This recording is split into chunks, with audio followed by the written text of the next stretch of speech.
Samantala, ninakawan ng plaka ang nasa 15 nakaparadang sasakyan sa Tondo, lungsod ng Maynila. Nangangamba naman ang mga driver na posibleng magamit sa krimen ang kanilang mga plaka. Narito ang exclusive report ni Boy Gonzales.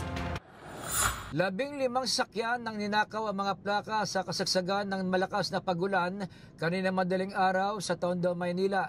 Ang mga nasabing sakyan na kinabibilangan ng SUV, taxi at kotse ay nakaparada sa isang parking lot sa New Antipolo Street sa ilalim lamang ng Skyway Extension. Pero nagulat ang mga may-ari nito nang makita na wala na at ninakaw ang kanilang mga plaka.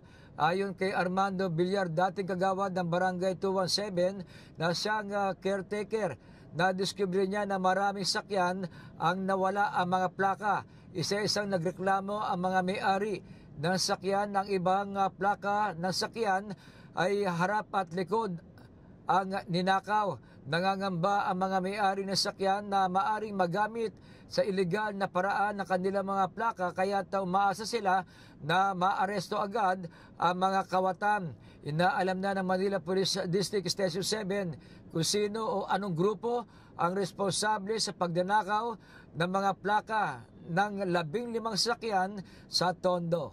Para sa MBC TV Network News, ito si Boy Gonzales, una sa Pilipinas, una sa Pilipino.